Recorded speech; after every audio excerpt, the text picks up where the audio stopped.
Hello everyone, welcome to my YouTube channel. तो ये जो है वेस्टर्न थिंकर से रिलेटेड सीरीज है और ये क्वेश्चन नंबर 211 है। 211 नंबर क्वेश्चन कह रहा है संघर्ष और सामंजस्य दोनों पर विचार करना एक ही सिक्के के दो पहलू हैं। निम्नलिखित में से किसने यह महसूस किया कि दोनों पक्षों को संभालना कठिन था?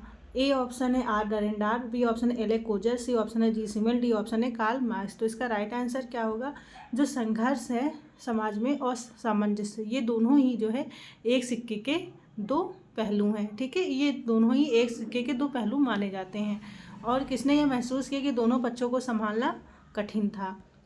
तो ये कथन किसका है? आर डरेंडार का। तो 211 का ए ऑप्शन यहाँ पे राइट हो जाएगा। फिर हम आते हैं क्वेश्चन नंबर 212 पर। क्वेश्चन नंबर 212, किसने क्रिया को तार्किक और अतार्किक श्रेणियों में वर्गीकृत किया है? ए ऑप्शन है मैक्स वेबर, सी ऑप्शन है वी परेटो, बी ऑप्शन है टी पार्सन्स, डी ऑप्शन है जी एच मीड। तो इसका राइट आंसर क्या हो जाएगा? जो क्रिया है उसको दो भागों में किसने बांटा है? तार्किक क्रिया और अतार्किक क्रिया। तो इसे बांटा है वी परेटो, विल्फ्रेड परेटो ने जो है क्रिया को तार्किक क्रिया और अतार्किक क्रियाओं में बांटा है। 212 का सी ऑप्शन यहाँ पे राइट हो जाएगा। फिर हम आते हैं क्वेश्चन नंबर 213 पर।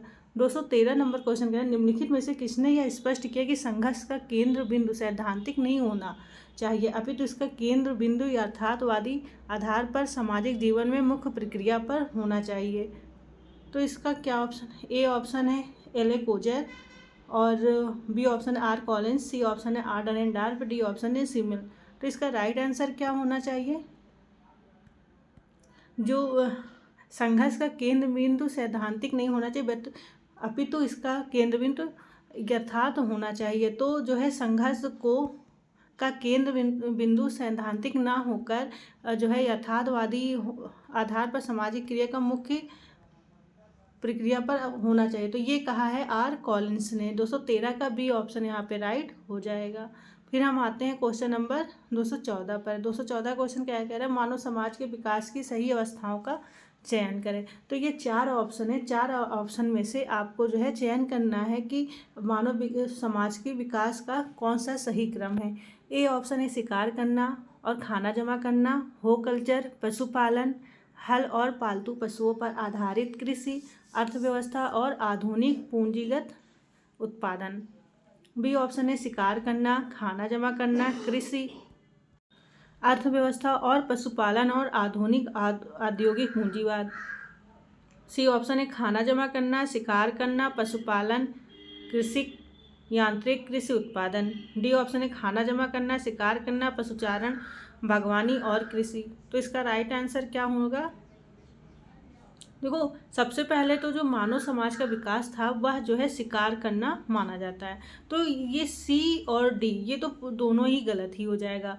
तो ये ए और बी में हमको जो है इसे एक विकल्प सही करना है। तो इसका राइट आंसर क्या होगा? पहला होगा शिकार करना, खाना जमा करना और कृषि अर्थव्यवस्था और पशुपालन।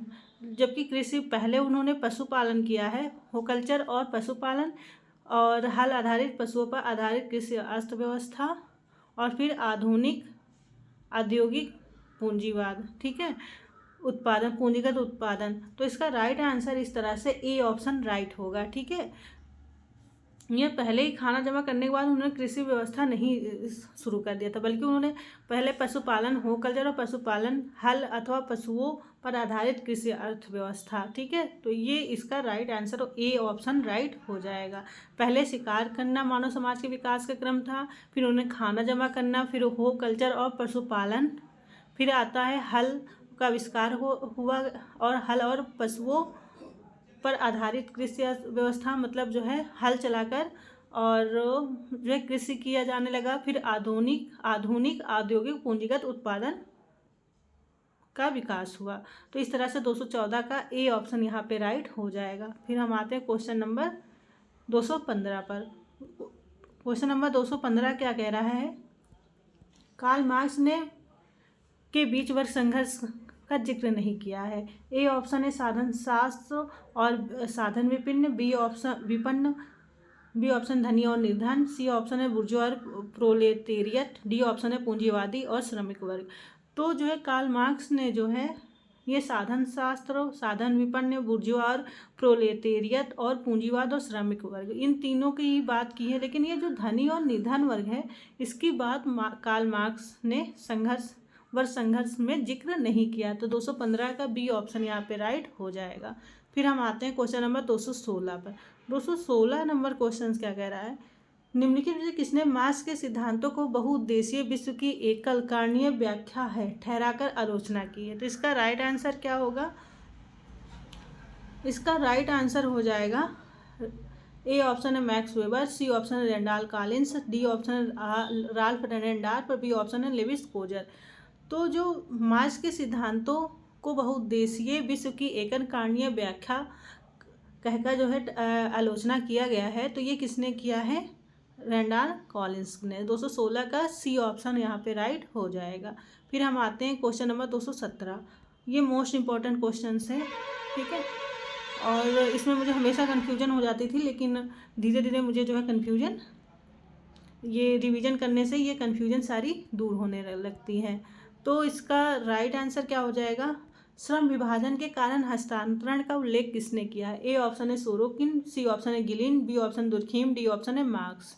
अब यहाँ पे हम जो है श्रम विभाजन मानकर इसे जो है दुर्खीम टिक कर देंगे, लेकिन ये दुर्खीम इसका राइट आंसर नहीं हो जाएगा, क्योंकि श्रम विभाजन के कारण हस्तांतरण का जो उल्लेख किया है वो किया है मार्क्स ने। तो 217 का डी ऑप्शन यहाँ पे राइट हो जाएगा। फिर हम आते हैं क्वेश्चन नंबर 218 पर। क्वेश्चन नंबर 218 ये कह रहा है, निम्न में से किसने यथार्थवादी और गैर यथार्थवादी नामक दो प्रकार के संघर्ष में विभेद किया है।